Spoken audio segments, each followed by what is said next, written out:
I see I've been muted this whole time. So let me start again. Welcome everybody to tonight's webinar. It's our first webinar in the CTO Playbook this year, and we'll be chatting about attracting and retaining senior developers. I'm Corin, and I'm an engineering manager at OfficeIn, and I'll be hosting tonight's webinar. We're still waiting for some people to join, so feel free to grab something to drink and settle in. In the meantime, I would love to know who is here today. So feel free to add your name and where you're from in the chat. And feel free to also add your LinkedIn profile so that people can connect to you.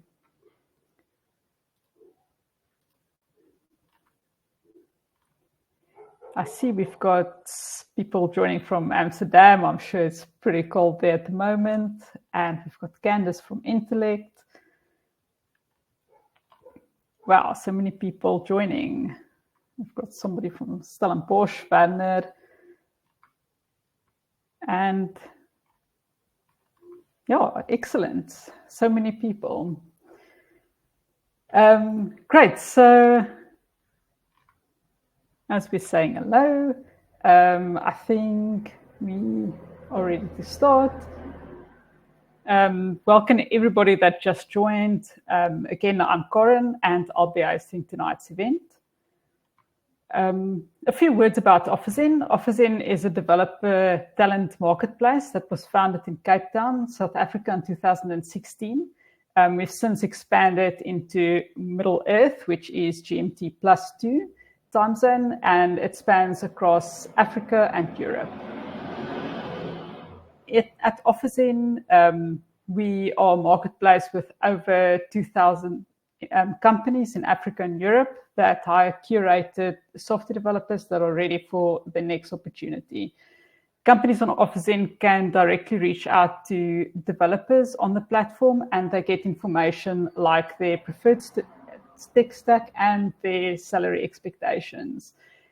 Companies on OfficeIn usually make a hire within 25 days. We also have a very strong focus on community, and we run events like tonight's event all the time. If you're hiring and you would like to browse some of the developers that are currently live on OfficeIn, there'll be a poll popping up now, and you can simply request for somebody to get in touch. And then in a few moments, we'll be joined by Tomislav and Sheldon from Intellect. They're both general managers at Intellect, and we'll be discussing how to attract and retain senior developers. I'm super excited to kick off today's chat. But before we jump in, just a few housekeeping things. So first of all, remember that you can see us, but we can't see you. If you drop off the call, you can simply come back with the link that you received when you registered for the event. If you have any questions throughout the webinar, there is a questions tab, and you can simply add your questions there, and we would answer them throughout the talk or at the end of the talk. And then there's a chat tab as well. So any comments throughout the event, you can just add there. So yeah, I think that's it. And like I said, drop your LinkedIn there. If anybody wants to connect, feel free to connect to the people on the call. And hello to everybody. I see we've got people from all over the world. So it's great having you tonight. And yeah, looks like everybody's up and running. So I think we can welcome Tomislav and Sheldon.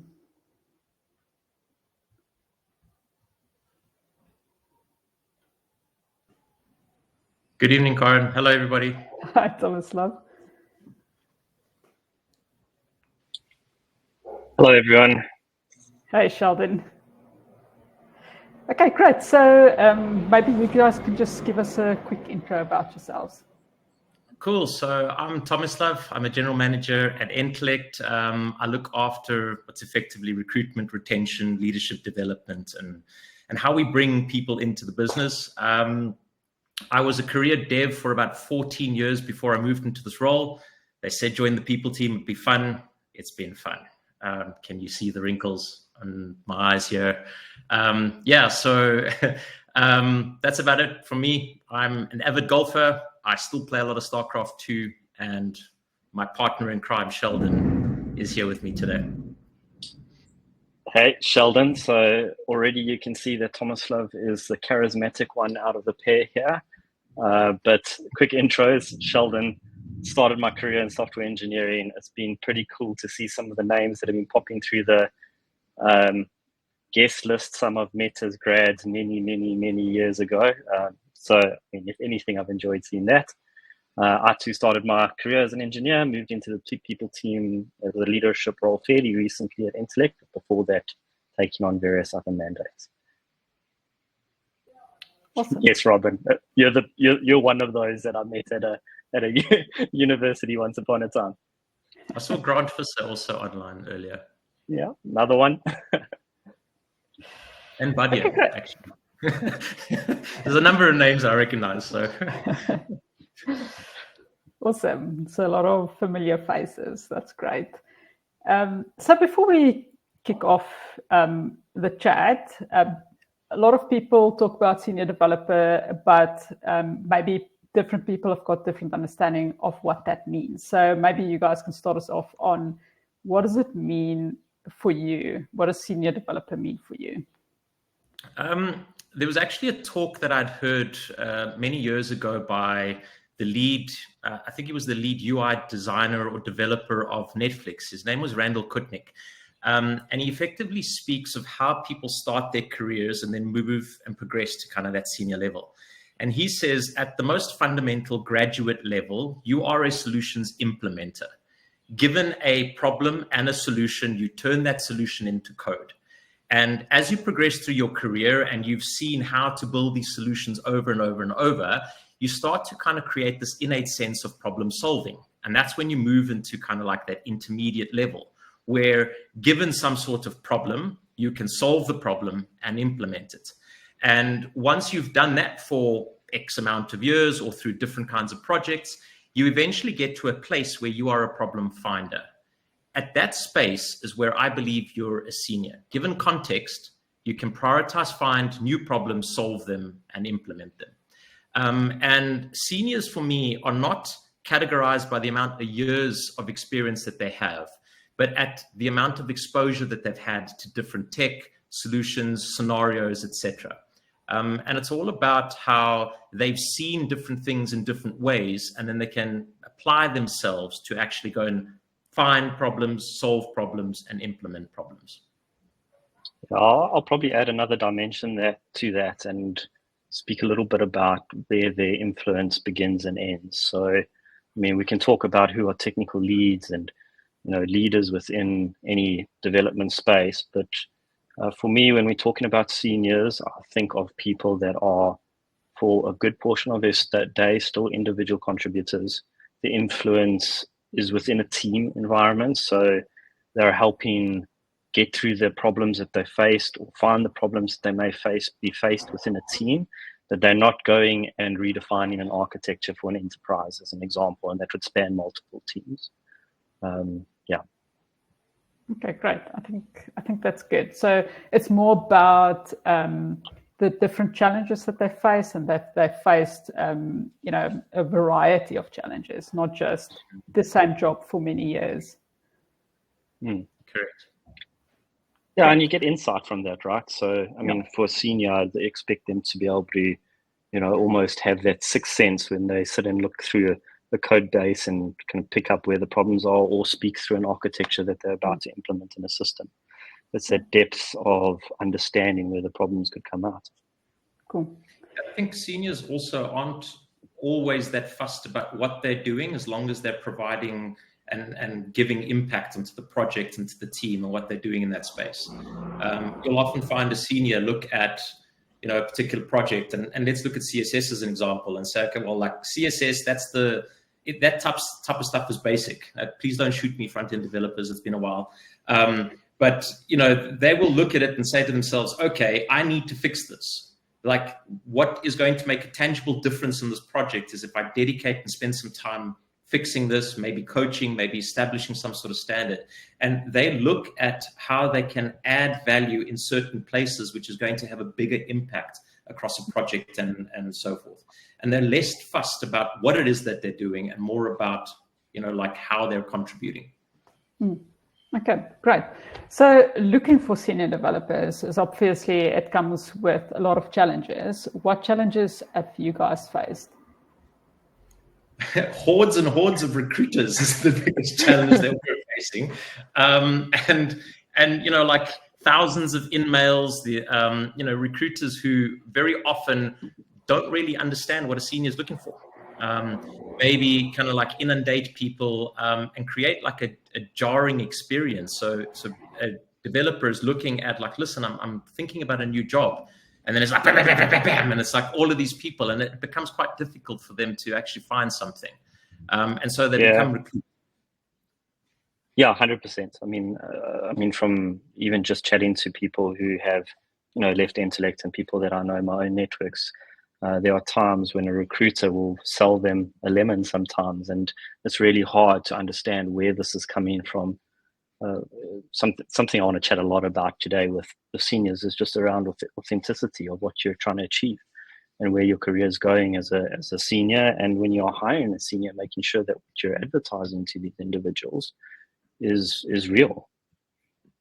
Okay, great. Maybe the other thing that's quite difficult with finding seniors is throughout their career, they've had to kind of portray themselves as, I can do everything, I can do anything. And many organizations will kind of say, well, we need a rock star developer that has 10 years of experience in this and this and this, and a qualification, and can do handstands, and has X blood type. And those requirements kind of get to a really large kind of space, which then, no one is really able to fulfill that. Smart senior engineers typically will suffer some level of imposter syndrome. And when they're looking at, these applications, and they want to join a new company and the requirements are so large, they'll be like, well, I don't have any of that, or I don't have all of it. And developers are typically logical people too. Recruiter is trying to catch all. Developers looking and saying, well, I don't have it all, so I'm just not going to go there. So what is it that senior engineers are looking for? In my opinion, I think that they're looking for authenticity in a particular organization. They're looking for the truth of what they're going to be doing. There is no such thing as an excellent, great project that ticks all the boxes. There's either going to be a project that has a lot of scale, a lot of, like large kinds of problems, but you might be working in a legacy tech. There could be, large interactive teams that are working together, but there is so much bureaucracy and tape around how you're actually going to build that application, and it frustrates developers. I think in many cases, what they're looking for is something that manages their expectations incredibly clearly, so that they can look at it and say, well, yes, I'm prepared to do this because this is what I want out of my career at this point. Yeah, I think it's also important to acknowledge that not every, senior engineer is identical, right? So, there are definitely individuals who want to remain in an area in their career where they have depth into the technologies and the problems that they're solving. So, if you're out there looking for someone for that role, make sure that you're advertising that so you get that alignment. There are others that are, they're currently senior developers, but there's an expectation that they're going to grow somewhere else in their career. And if they're going to go into a role where they're pigeonholed into, oh, you're just someone who's technical and you don't have greater insights in that, then they're not going to be interested. Or if there's not a solid career path for them. So it's also planning, as an individual, if I'm a senior going into the organization, where will my career go in the next 5 to 10 years? I think sometimes, people that are quarter to being senior are often over-filtered from a recruitment process, and they can't join the organization as seniors, even though they've got the depth and breadth of experience, because someone has got some sort of stringent metric that they're saying, unless the person has 8 years of experience, they're not considered a senior. Sometimes what people are looking at, in particular good engineers, is they want to be able to talk to someone that understands them and understands the value that they can bring to the organization.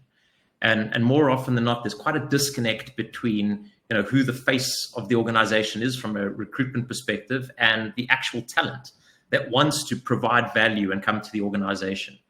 And so more often than not, developers will enjoy working with tech-minded, maybe recruiters or interviewers or someone who speaks their language, as opposed to kind of like, the procurement office or the recruitment office, sorry, I should say.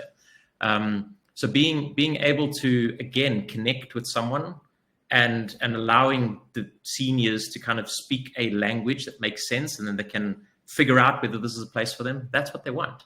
And they want a place that's going to look after them and grow them and, allow them to have influence and impact throughout their career. Great. So if you think about, you first put out a job ad and then you're getting some people in. So firstly, with a job ad, how do you guys do that differently so that you can stand out from other people? And then in the interview process, how do you make that connection? So just from a job ad point of view, I think there's not one size fits all. So for me, I always think about that side of things more around creating awareness of your brand. And that's not necessarily when you're going to have that interaction with an individual. In my opinion, most seniors will see ads, they'll get to know the brand and then make a decision for themselves if they want to actually join your organization and reach out to you, or sift through all those emails that they've received and pick out the one that they want to interact with, right? And then post there, it's really about creating an experience that actually treats someone as a person, right? I think there's some pretty mechanical processes out there in the recruitment world. And you'd want to avoid that, because where's that authenticity? Where's that understanding for someone who is, for all intents and purposes, got 50 options that they can go to and find another job, right? So how do you actually get to understand that person? In terms of interview process, again, it's meeting humans at the end of the table. I think pretty much all of our interviews will start with, who are you as a human? Who are you as a person? And then we'll move on to, making sure that you're credible in your craft. And those will be run by people who are like-minded. They're not run necessarily by, a initial, you called it procurement office, the talent acquisition team. You've got actual people that have done engineering. And what we try to do, at least within the context of Intellects, is have decision makers in those rooms as well. I think, coupled with your job advert, you need a magnetic EVP. You need something that is bringing people, EVP is your employer value proposition. So what is it that your organization is offering somebody? inherently, people are looking at what they're going to get out of a particular job. That could be financial security, it could be purpose, it could be working with great tech, it could be hybrid options, whatever it is. You need to have an incredibly well-defined EVP and then tie your job adverts into that. So when someone looks at it, they say, yes, this is a fit for me, or no, I'm not interested in consulting. I want a job in corporate where I can do X, Y, Z, and I influence through my relationship management, as an example. So that EVP is incredibly important for any organization when they're looking at being able to attract talent. Be authentic, have certain things that people understand. This is what I'm going to get there, and then deliver on that. And I think that's more important, like deliver on what your EVP is promising to engineers, because they will quickly figure you out. Let's not kid ourselves. Engineers are smart. They're very, very smart. And when they're talking to somebody who is, for lack of a better word, bullshitting them throughout that recruitment process, they're going to know. They're definitely going to know, and then they're not going to be bothered. They're just going to move on to the next thing. Yeah, and I think it comes down to where these individuals will be interacting with your organization as well. I mean, let's not kid, our SA software industry is small. You will meet people at conferences. I mean, I just sat and saw a whole bunch of names that I recognized from universities that I met. So engineers are already getting a perspective of what your company is about and unlike when they are meeting other engineers from that company and at conferences, at going and to project days at universities, to joining webinars, to interacting in whatever draws people together in this community of ours. I see Banner's pasted something in the chat where he says technical people don't always have the opportunity or capacity to actually be the interviewer.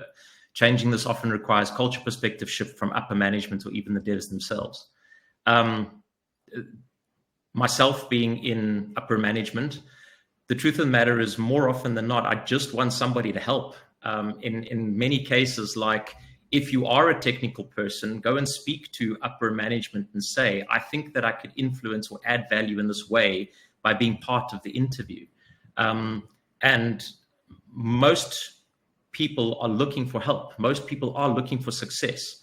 Upper management in an organization that is struggling to source talent, I'm of the opinion would be more than happy to get people involved and on board to help. They might not know. My advice is maybe just, create a compelling reason why they should include you as an interviewer. And I'm sure that you'd be able to make some sort of impact or influence there.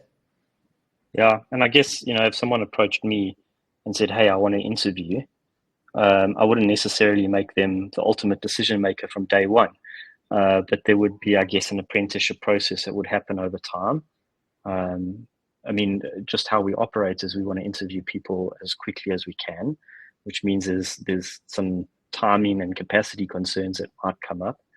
So just be aware of those constraints. If Vanna, the reason you said that is that you indeed want to get involved in interviewing yourself and struggling to find a path to that in your organization. Yeah, I think as an interviewer, it's so much work. It's very time consuming, and I think anybody would welcome, people that want to help. So, Sheldon, you said something about this a more mechanical process. So, what would a process that is bad look like, and how would you improve that? Sure. Okay. I hope I don't get shot by anyone in the chat here, but the worst of it I can imagine are processes where applications get pulled in from many sources. There's some requirements that are set out and a mechanical process of filtering out CVs occurs. So I guess the most frustrating, I've been quite involved in the grad recruitment process over the years at Intellect, so it's a bit of a passion project. Grad going into an organization and immediately being filtered out based on very high academics, right? Or a requirement for very high academics without necessarily looking at the CV and what that person has done has always frustrated me. understand, I guess, in that context, if you have thousands of applicants, you have to differentiate people. But I feel people lose out from both the company side and the individual side. So a mechanical processor does that, and then I've heard things where people go through 8 interviews, and each one it's like putting that individual through this grueling test, which is actually quite stressful for anybody going through the process before they actually get to the decision maker. And in my mind, that perspective of that process is all what can the company get out of the individual, rather than embarking how can we build a relationship with this individual, and understand if there's good alignment between that person and who we are. And I mean, fundamentally for me, alignment is so important when you're looking to bring talent in and when you're onboarding people. And just imagine now, as a developer, right? You come for an interview or a series of interviews, and you're literally treated like you're part of a production line, because that organization is so tired of having to interview everybody, right? So let's assume it's an in-person interview. You get an online assessment. You feel it's like, hi Bob, please complete this online assessment. We are trying to filter you out. Submit the assessment, right? Then you drive through to their offices, and this actually happened to me at one point in my career. I land up at the offices. They've got this computer set up in a corner. Nobody greets you as you walk in. They say, please sit here and do X, Y, Z, and someone will speak to you soon. And I was waiting 15 minutes. And then I spoke to someone, and they were so interested in kind of testing me. It wasn't really about, do I have the right kind of soft skills? Am I just a nice person to work with? Am I able to problem solve? It was so mechanical in that process. And that's really, really bad recruitment processes. Long, incredibly drawn out processes, bad. When you are lucky as a software engineer in a very small talent pool and demand is incredibly high, you're going to get 15 offers from someplace. If it's the long drawn out one, well, sorry, I'm already moved on and I'm earning X money and I've moved on to bigger opportunities and I've got a promotion and I got everything that I'm looking for. A great recruitment process is personal. It is quick. There's decisions that get made pretty quickly, and you're looking at the person, not so much or only the skills. Some case, like a subpar experience might be completely trumped by incredibly good soft skills that individual might have. And you can train people easier to learn the hard skills than to actually be incredibly good at those soft skills, like negotiation, maybe holding people accountable, estimations as an example, which is a difficult skill to have. I think people focus too much on how technically minded someone is going to be in these senior roles, and they forget that they've got to work with humans and people. And what's more important is, how do you fix the problem or solve the problem in business using your technical skills? So too heavily weighted on one side, you're not going to get the right kinds of people. Yeah. And for me, it's absolutely about alignment. So discovering that alignment in the process is really important. I think, Tomislav, I think you hit the nail on the head when you said that people are tired of interviewing so many people, and that's where they find themselves in this mechanical type of pipeline that they push people through. So how do you, if you're getting a lot of, I'm sure for you guys, you get a lot of applications all the time. So how do you deal with that, just that mass of applicants, and not get yourself into that area of filtering people out automatically? I'm going to just say we give a shit. We've got a huge team that takes the time and effort to actually dive into someone's CV, their LinkedIn profile, their GitHub profiles. We look at previous organizations.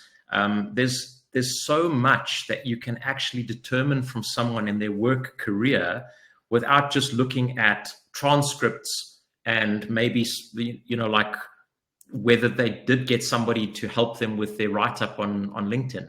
Like developers, they're not looking for the showy and the flashy and talking about all the excellent things that they did. And in many cases, they might have just worked on an application that displays numbers on a screen. But the entire back office on how you got these numbers and the integrations and the scaling issues, and maybe they had performance issues and so much, like you can't really put that out on LinkedIn or you know, in your CV in some cases. So like they want to be talking to people about the depth of the experience, and they're not good at presenting themselves in that space.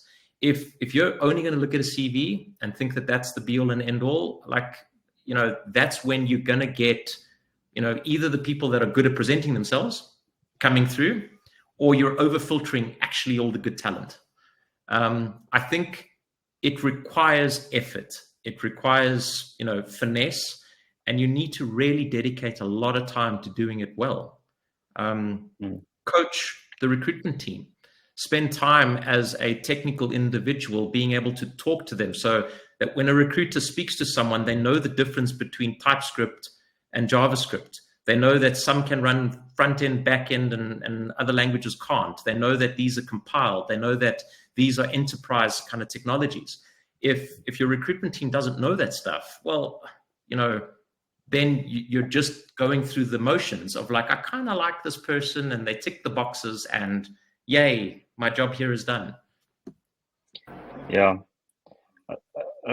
Just Van has mentioned something that I think is quite important. Vanna, you're mentioning, I'm just going to read it out, Thomas Love, that amount of people to focus on CVs is really a privilege. It's very difficult in a small business, I think. Advice would be appreciated. So just my context, I started at Intellect when we were 15 odd people, and we had to grow this thing, right? Back in those days, we took a higher quality, less interactions route. So rather do the upfront research into someone and make sure that when you are going to engage and interact with someone, make sure that there's a higher probability of success. And that, I mean, that's how we approach things when we're smaller. Now, obviously, when we're bigger, we're very fortunate to have a team of individuals that helps us with this, and it allows us personally to create that net that's a bit bigger. The flip side of that as well is that as an organization, we're in a very fortunate space where, you know, there's very many different versions of alignment. As an example, I can have someone with very technical depth join our organization and I have an ideal project for that person. I have someone who, you know, is still senior. They need to maybe cut their teeth on a little bit of leadership, but ultimately they want to go into people leadership. I have a project and a context that will support that. And that, I mean, that is unique and special to us as a consulting organization. I totally get that, right? But back to your question more directly, I would advise spend more time doing upfront research and make that interaction high quality, rather than trying to just spread yourself so thin that you do a poor job for everybody. Great, thanks. I think Badner says he loves the answer.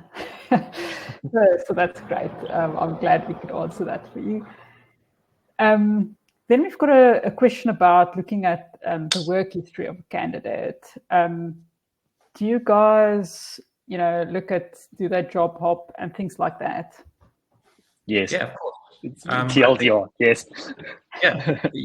Let's be honest of ourselves. Job hoppers doesn't mean that the person is firstly rubbish, or you know, that they're doing it because they're looking for more money. They might just not have found the organization that they're looking for. So a job hopper is kind of like a flag to say, let's ask the question, why has this happened? And you dig into that. But it is not going to filter someone out, because there are many people that they hate the organization they went to, and so they left. There's nothing wrong with that. Like, why stay in a place that you're unhappy at? It makes no sense. Yeah, I think with everything on a CV, you got to take it into context and try to formulate a mental map of the person you're looking at. And 100%, I mean, I wouldn't spend time, interacting with someone where I can see clear misalignment. Like if I can see that in the CV, if I see people naturally gravitate to, this is an extreme case, but more freelance type work, I'm not necessarily going to pull them into my organization and try to force them into a role that I know that they're not going to enjoy, and that will never work. Yeah, and I also think for people that are changing jobs frequently, when I interview them, I would usually try to find out what are they actually looking for, and is our company a match for that? I think that's really, it's not a filter, but as you said, it's a flag, and you need to figure out what that person is looking for. I think let's move on to offers. So we've gone through the interview process and we're ready to make an offer to a candidate. And in today's world, we live in a more remote world where international companies compete for the same people we do. So how do you make sure that you can compete with these international companies? Obviously, salary is going to be potentially higher if they're working for a UK or US company. How do you compete with that? I think we are who we are. And like, I don't want to say that we're not competing against international businesses. We have a different offering than international businesses. So if someone is incredibly interested in earning dollars because they've got that particular need in their Maslow triangle of need that they want to sort out, they're going to go there. And I'm not going to be able to compete with that. What I can compete with is I can say, when you join our organization, you will grow. You are going to have lots of opportunity to work on different projects. You're going to work with like-minded people. We're going to be incredibly invested in relationships with you. We pay fairly. We give people performance reviews twice a year. There's a whole host of different things that we're doing. That's our EVP. And I feel as though if we're just authentic and saying, like, this is how we do it, then if people are interested, they're going to join. And if they're not interested, they're going to find the next opportunity. So when it comes to salaries in particular, I think we pay fairly. We've been doing this for a really long time. We've got a large organization. We recruit a lot of people. We're very good at being able to see what people are potentially joining us from their starting salary when they join us versus when they eventually move on to new opportunities, and understand what that exit salary is going to be. For us to understand quite clearly, we pay well. And so we're not competing on that dollar based with other organizations. It's about our EVP, the purpose, and the way that we're going to, treat our developers throughout their journey and career with us. Yeah, and I think, everyone needs to understand the pros and cons of different roles. So while I totally agree with Thomas Love, I wouldn't want to go and compete with something that I actually cannot offer. Again, that's going to result in someone coming into your organization and leaving because they'll very quickly figure out that things aren't what was promised. But if you have someone on the other side of the table and you're able to give good, balanced career advice of the pros and cons of the different options out there, even if this person chooses not to work with you, you've built a relationship and a network with that person. It's just, for me, it's just my philosophy, and then someone can make their own choice. A pure remote role, you are going to be isolated. I'm sorry, it's just the reality of things. If you're working with a team that's spread across different continents, you're going to be alone, and there's a high probability that most of your measurement will be through the tasks that you tick off the box, right? So how many tickets are you completing? Those types of measurements, which, personally, I don't feel is the best way to measure a developer's impact and value. But that will naturally happen. Mm-hmm. Okay. Yeah. My next question was going to be around remote work. So you're saying that if you're offering more than a remote job would be offering somebody, because they get to work with people every day. You get that human connection where you don't necessarily get that from remote work. So, I think I want to clear up what the definition of remote work is. I think a lot of people have different views on what that is. I think engineers senior engineers, let's use that because it's the topic of conversation, I think that they understand the value of collaborating with people. What they don't want is a stupid rule that says I must be at the office 3 days a week in order for me to sit in online meetings with the people that are remote.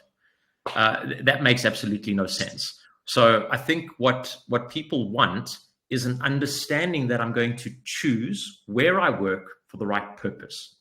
If I have the option to come into an office and I'm going to collaborate, I'm going to do pair programming, maybe I'm going to do a code review, we're going to do a sprint retro, we're going to have a team lunch, and then I can go home before the traffic. Some people might consider that technically remote or hybrid. And I think people's definition of what remote means is very different, and there needs to be a standardization of that across our industry. And I don't think that people are afraid of going into the office and working with people. I think people don't want to be restricted where it influences their lifestyle. And having a bit of a balance and having a little bit of choice in order to do your best work, that's what people want.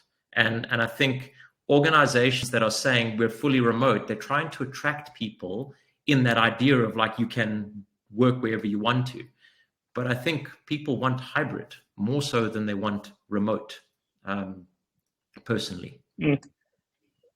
I'll contradict there. I think there's different folk who want different things, and there are people that want remote, and I get it. Like maybe you want to be able to do that type style of work, and then you get great work-life balance. I mean, I was chatting to someone the other day who he really wants to go climbing around the world.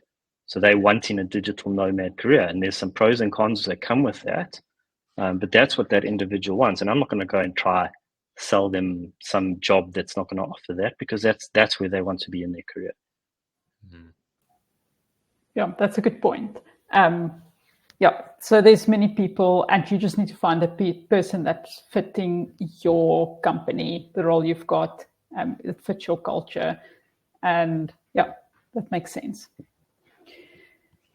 Now, moving to retaining developers, Grant asked, what is the best bang for your buck to retain your senior developers? Can I quote Tomislav from earlier? Sure. Give a shit is the reality of it, right? There's a couple of things, right? So like the idea of like fostering personal relationships, making career development for a person a line management function. So you're working with the people and they're the ones that are dedicated and responsible for progressing your career, is quite important. People want a memorable career journey, understanding that I joined the organization, I was looked after, I was cared for, I'm not a number. I had a great induction where I understood how I could get ahead in this business. After I was here for 6 months, I met these people, I got a personalized note. I work with like-minded people. I have options that I can choose from a project. I think, making career development of an individual and everyone else incredibly important, and making it a focus is something that is going to retain seniors, and actually it's going to retain anybody who feels a sense of purpose, worth, and value in their growth, is going to want to stay there. Then reward people that are spectacular. The people who aren't, hold them accountable, because more often than not, like, mediocrity comes into an organization, and those really good developers now have to carry everybody else, and they stop enjoying what they're doing.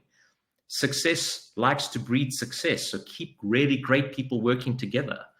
Like these are a few kind of metrics, but the other side of things is like, how do you keep a finger on the pulse?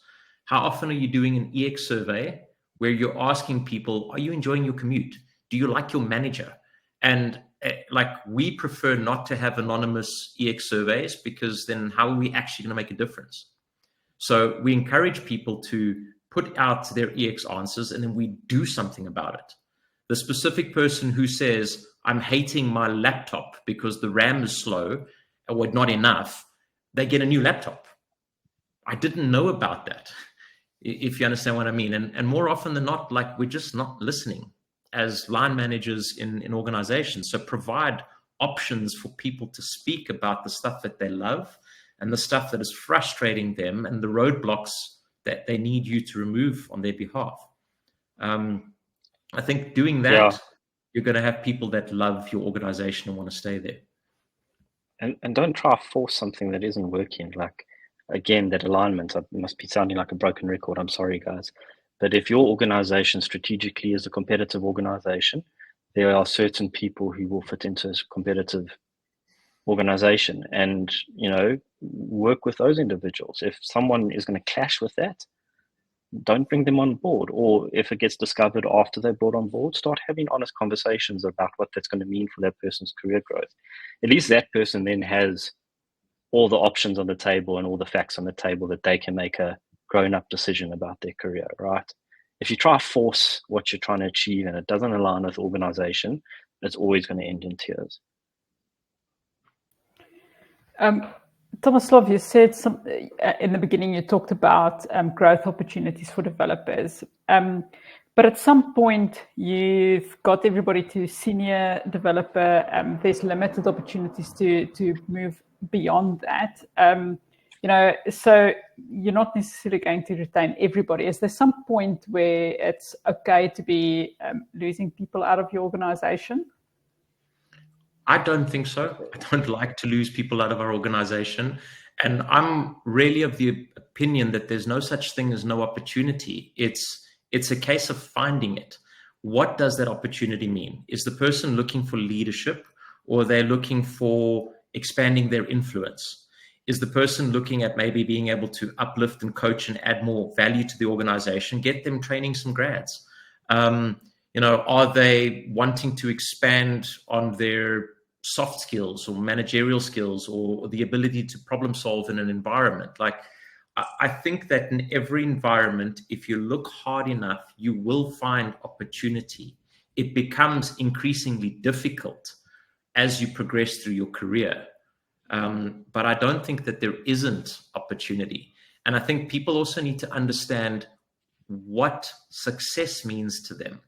Because more often than not, people are looking for the opportunity that's going to give them either a higher status, a bigger paycheck, or more kind of influence. And why can't someone be excellent at developing and continue to out-earn, other people that might be in management because of the value that they bring?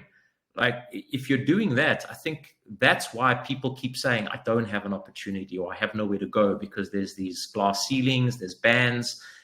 You can't really progress in a particular space. And by progress, they mean I have a higher standard of living. I want to be able to afford schooling for my kids, or whatever the case is. And the only way I can get there is becoming a leader or a manager, and I'm not cut out for that. And now there isn't an opportunity for me to do it, and so I have to leave. I don't think that you have to pay people on the title that they carry. You should be paying people on the value that they bring to the organization. And if you really want to keep people, find those opportunities in different areas in your business. We are fortunate and luckier in that we have lots of different projects. It is easier for us to be able to move someone from one project to another environment and get them to do something different, or they start fresh in a particular environment with different expectations, etc. But there are also people who have completely progressed from being a graduate through to being the tech leader in that space, and in some cases even a solutions architect, because they found opportunity and they were almost enabled to do that. Sorry, I went on a bit of a rant there. Yeah. At some points I wanted to disagree with you, and I'm still going to do it. Robin O'Brien and Grant Fisser in the chat is kind of speaking to it. I think I'm happy that people attrition out the business when there's no longer a good partnership between us and them, and it doesn't make sense.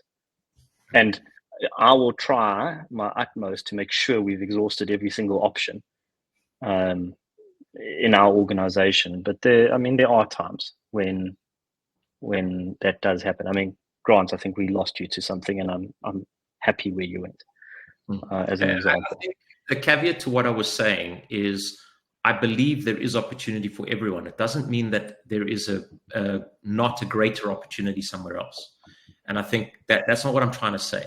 There can be great opportunities that fulfill a purpose, a life mission, whatever it is somewhere else. And if I can't match that, then I'm happy that someone is going.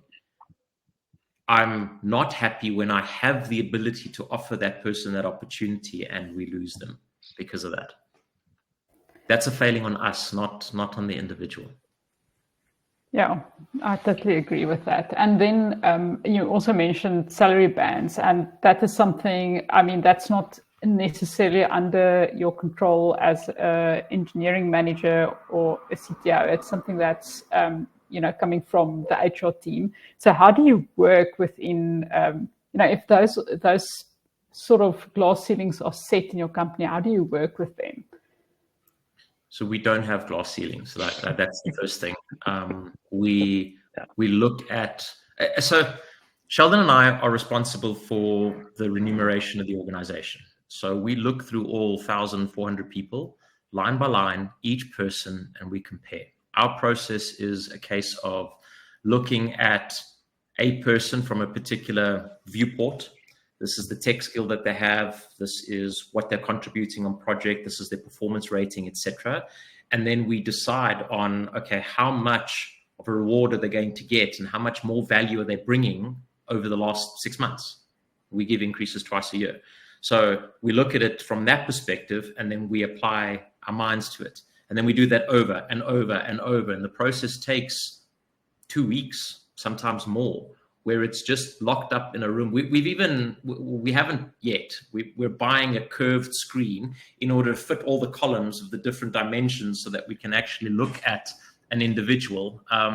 But it takes... Are you going to allow me to buy that monitor now? Yes, you can buy the monitor. I've been digging for this monitor. I've made it public knowledge to everybody. So yes, you can go ahead. So the point is that if you're going to cap someone, I think you're doing it wrong. Like, I understand that many organizations have to. It is, it's maybe unmanageable across 100,000 people. But for us, like, an individual who has 18 years of experience might be a senior software engineer, and I believe gives us significantly more value than a 7 or 8 year experienced team lead. That team lead might be able to get more value from 3 or 4 people around them, but I cannot replace that experience of the 18-year experienced senior software engineer. And why would I pay the more junior person who is less experienced just because they carry the title of lead over that person who I absolutely know I could anchor 30 developers around and nothing would go wrong? And I think it's the way that we like to do things is pay people on the value. Look at the different metrics, the skill, the experience, everything that they're contributing, and then pay the person they're worth and take effort in doing that right. Sorry, Tomislav, I do want to just touch on something that Anthony's mentioned. Again, I'll read it out. I think in a smaller business, it's not always an option to give them a choice of tech or position. So I guess, Anthony, in my mind, that boils down to a couple of things. If there's misalignment, I think there's an honest conversation that needs to be happening there. If it's somebody asking for something, it might mean that they don't know how to articulate what they're actually looking for. So again, in my experience, there are definitely some developers that are driven by the coolest tech and all of those types of things. But in reality, it's just that they want to solve new problems. They want to explore something a little bit different. Maybe they feel that they aren't taken seriously. When you talk about position, maybe they feel that the only way that when they raise concerns about what they're doing, or that there's concerns that they see a problem is and they're kind of shunned away, the only way they're going to change that is by getting a position. And digging into that can really, really help you. And understand the pros and cons of a small business versus a large business. Like, yes, there are some cons to being in a small business, but there's also some massive pros. Individuals in a small business, generally it's a lot easier for you to create a sense of ownership. It takes less work for you to make everyone feel that they're part of that community and they're going to build something with you. And if you're not leveraging those positives, then you're going to have some of those problems. And it's not going to work in every case, obviously. but there are options available to you that other companies don't have, and you should leverage those and also understand the core of the problem. Okay, so Elanza had a question here that said, how do you filter out mediocre performers in the company? Have high standards and ensure that people are adhering to those high standards. And what will happen naturally is that the individuals who can't maintain those standards will leave. You don't have to reward people who aren't able to deliver on what you require of them. And that's okay. That's why they have the choice to go. That's why you have the choice to hire someone else. At the end of the day, Sheldon's mentioned this a number of times. Alignment is incredibly important. At our organization, our standards are here. If you can't meet them, you're not going to be rewarded, and you don't deserve to be here. That's okay. And set those expectations early on, and people understand that you're an organization of high standards, and I think everyone is comfortable with that. More often than not, what happens is those standards are not incredibly well defined or explained, and so people kind of fall into kind of a rut, and then they don't know how to get out of it, because now the standard is being in the rut. And so you have to do that very well within the first couple of weeks of someone joining your organization, and showing them what you're expecting of them. People always want to succeed, even people who are mediocre. Like, that's your perspective, that they're mediocre, not everyone's perspective. But everyone wants to succeed. Nobody wants to be rubbish. And so what you need to do is ensure that they understand what success means. People are only ever as good as the standards you set for them. And it's as simple as that. It's excellent. Thanks, Tomislav and Sheldon. We've come to the end. Time's really flown on this one. I really enjoyed our conversation. It was really great. I see Werner asked about if there's roundtables that we can join to engage further. And we do have bi-weekly meetups for tech leaders called Scaling Tech Teams. And you guys can definitely join that. And that's where we talk together as a group. And they're really awesome. So this was great. Yep, sorry, Karen, just on that point, Sheldon and I are available if you want to reach out and chat. We like doing these things. We like giving back to the community. Building relationships is important to us. So I believe that there'll be a pack that is sent out to everybody. We'll include our LinkedIn profiles. You can reach out to us, and I'm more than happy to dedicate time. We'll also put in links for 2 publications on how to source technology talent and how to retain technology talent. For everybody to go through, and there's a couple of tips and tricks that we've spoken about today. More than happy to share that, and I'm just happy to give back to the community and engage in these conversations. Awesome, thanks, Tomislav. That's really great. Okay, cool. So that's the end of our event.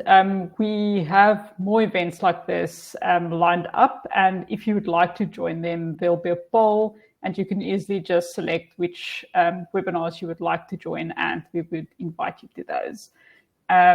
Thanks again, Tomislav and Sheldon. I really enjoyed our conversation, and thanks for everybody who joined. Thanks and good night. Thank you. Cheers. Cheers, everybody.